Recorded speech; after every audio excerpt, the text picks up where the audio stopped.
పిల్లలు, ఈరోజు సోమరిపోతు రాక్షసుడు కథ చెప్తాను, వింటారా?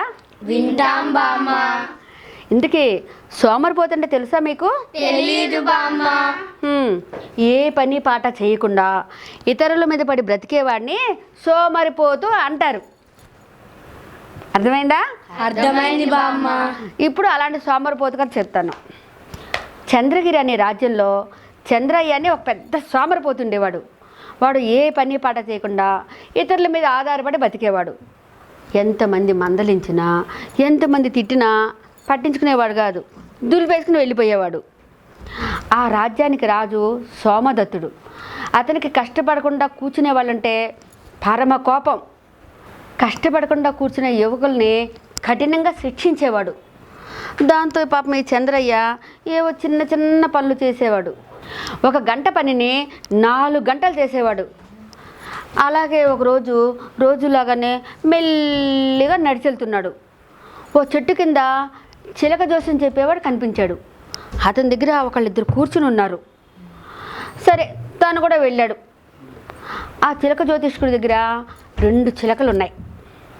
సరే, ఆ చిలకలు బయటకు వచ్చి 2 అట్టలు తీసి మళ్ళీ లోపలికి వెళ్ళిపోయి చక్కగా జామ పండు తింటున్నాయి. వీడు ఈ చిలక జోస్యం చెప్పేవాడు వాళ్ళకి జోస్యం చెప్పి 3 అణాలు తీసుకున్నాడు.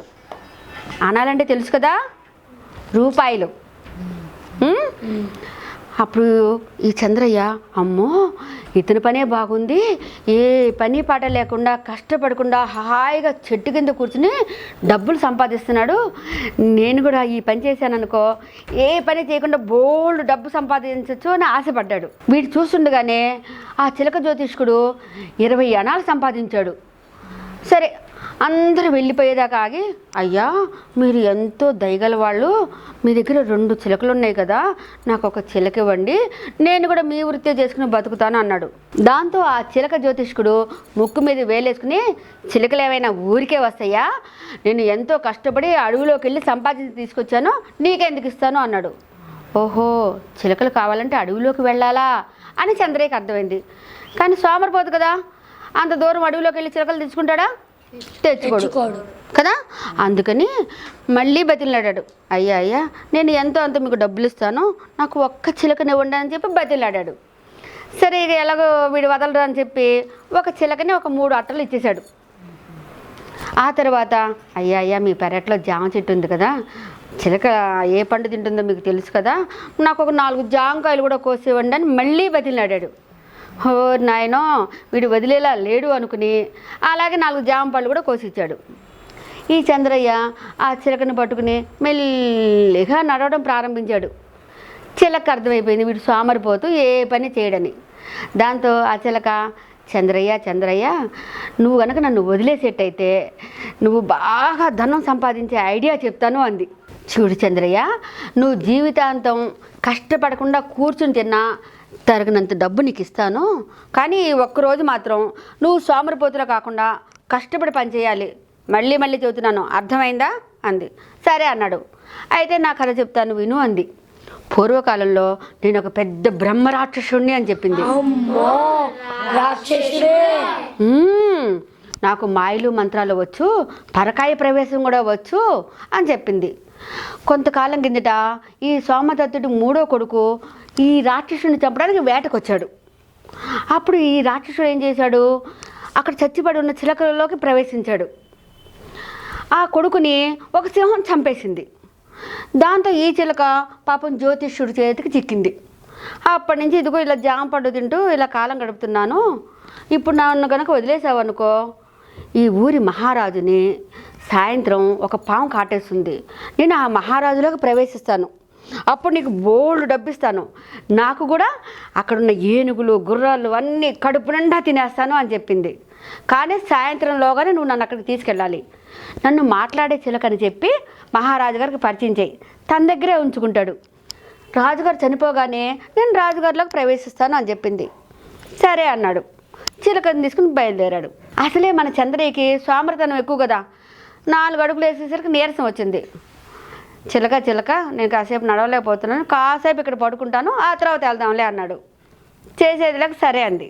పడుకున్నాడు. లేవడు. గుర్రు పెట్టి నిద్రపోతున్నాడు. ఇక ఆ చిలక కోపం వచ్చింది, ముక్కుతో కస పొడిచింది, లే చంద్రయ్య టైం అయిపోతుంది, లే చంద్రయ్య టైం అయిపోతుందని. దాంతో లేచాడు, మళ్ళీ 4 అడుగులు వేసాడు, మళ్ళీ నిద్ర వచ్చింది, మళ్ళీ పడుకున్నాడు.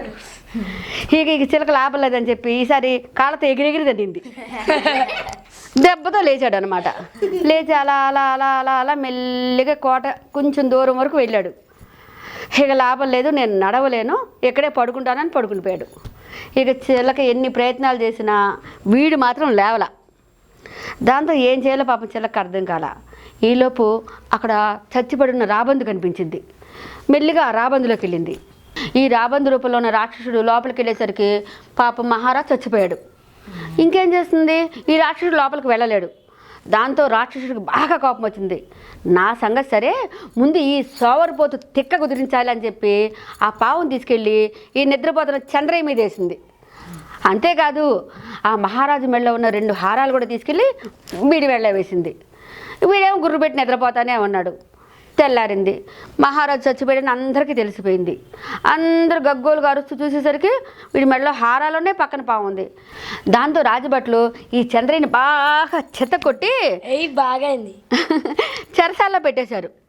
ఆ తర్వాత వీడి సోమరిపోతనం భరించలేక కొన్నాళ్ళకు వదిలేశారు. ఆ తర్వాత వీడు మెల్లిగా కాళ్ళు ఈడ్చుకుంటూ నడుస్తూ వస్తుంటే ఆ చిలక జ్యోతిష్కుడు ఉన్నాడు కదా, చూశాడు. ఎరా నా చిలక ఏదే అన్నాడు. చిలక ఎగిరిపోయింది అని చెప్పాడు. మరి డబ్బులు అన్నాడు. డబ్బులు లేవన్నాడు. ఆహా, చిలక పోయింది, డబ్బులు లేవా, రా నా ఇంటికి వచ్చి చాకరీ చేద్దు కానీ అని చెప్పి వాడి ఇంటికి తీసుకెళ్ళి వీడితో అన్ని పనులు చేస్తున్నాడు. దాంతో వీడి తిక్క బాగా కుదిరిందన్నమాట. కథ విన్నారు కదా, సోమరిపోతనం వల్ల ఏం జరుగుతుందో. కాబట్టి ఎవ్వరూ సోమరిపోతుల్లాగా మారకుండా చక్కగా కష్టపడి పనిచేయడం నేర్చుకోవాలి. అర్థమైందా? అర్థమైంది బామ్మ. సరే, ఇవాళకి కథ విన్నారు కదా, రేపు వారం మళ్ళీ ఇంకో మంచి కథతో కలుసుకుందాం.